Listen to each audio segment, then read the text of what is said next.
అది వాస్తవం కాదు అని చెప్పారు. ఎన్నికల ముందు వచ్చి వాగ్దానాలు ఇచ్చారు, సూపర్ 6 అన్నారు, నిరుద్యోగ వృత్తి అన్నారు. లేదు మహిళలకు వచ్చి సుఖీభవ అని చెప్పి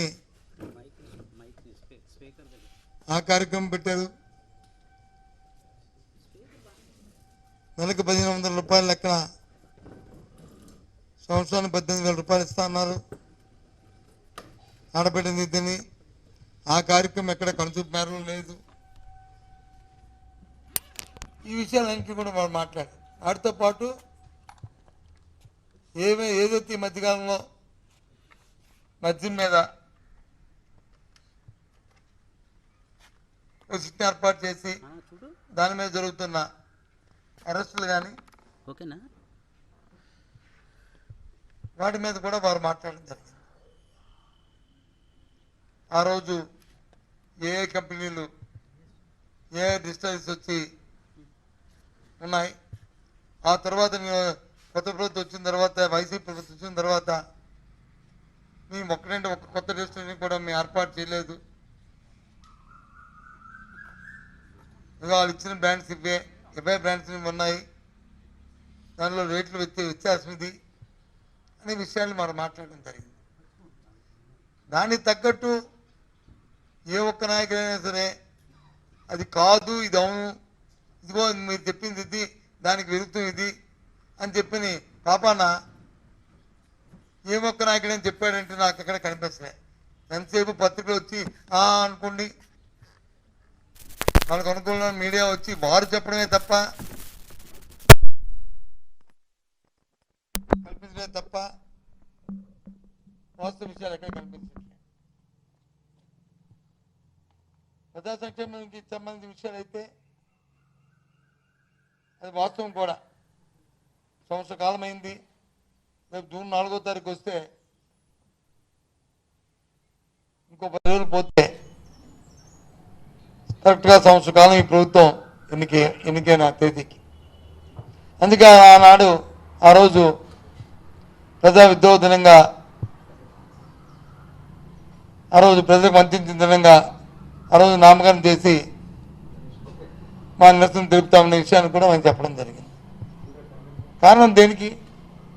ఇచ్చిన మాట నెరవేర్చలేదని, ఇచ్చిన మాట చేయలేదని, చేయకుండా చట్టాన్ని వచ్చి చేతితో తీసుకుంటున్నానని ఆ ఉద్దేశం నేను చెప్పడం జరిగింది.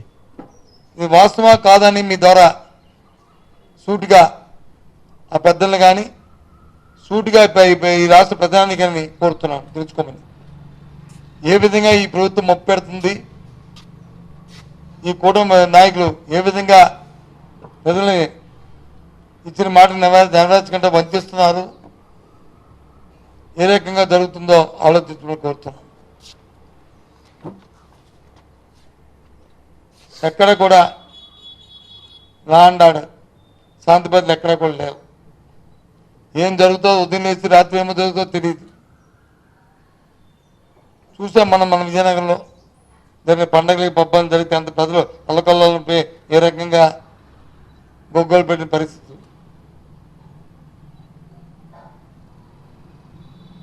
అట్టాసంగా చెప్పారు ఈ ప్రభుత్వం వచ్చిన తర్వాత, ఇన్ని వేల కోట్ల రూపాయలు, ఇన్ని లక్షల కోట్ల రూపాయలు వచ్చి ఈ రాష్ట్రానికి తీసుకొస్తాం.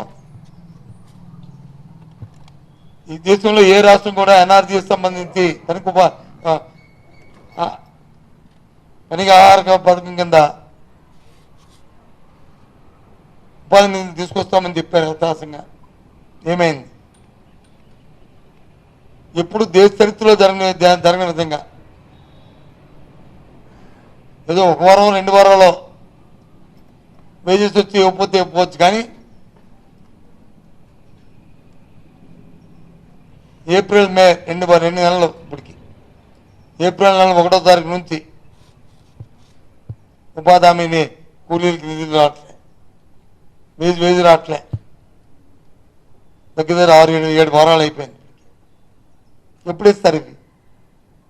ఎండాకాలంలో ప్రజలు పనులు లేకుండా ఇబ్బంది పడుతున్న ఈ నేపథ్యం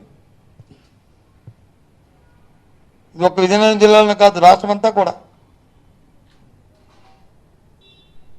అసలు ప్రజల కోసం మీరు ఆలోచిస్తున్నారా? వారికి అవసరాలు ఏం తీరాలని చూస్తున్నారా? మా ఎంత ఉంటుంది అంత కలిస్తే,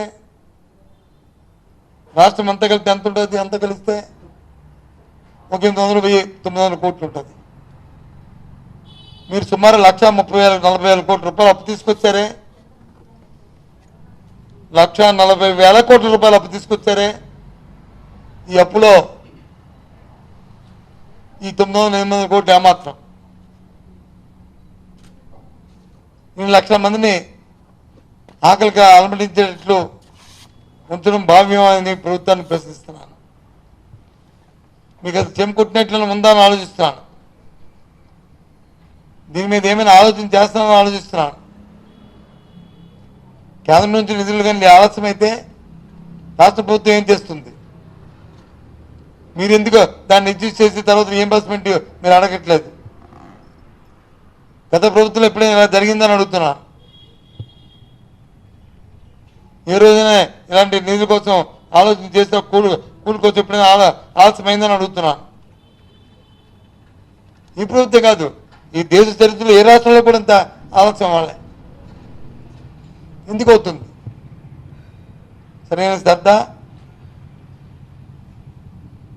దాని మీద బాధ్యతగా దాని మీద ఆలోచన చేయకపోవడం, ప్రభుత్వం ఇంటర్వెన్షన్ లేకపోవడం. రైతులకు పండిన పంట అంటే పంట గిట్టుబాటు ధర లేదు.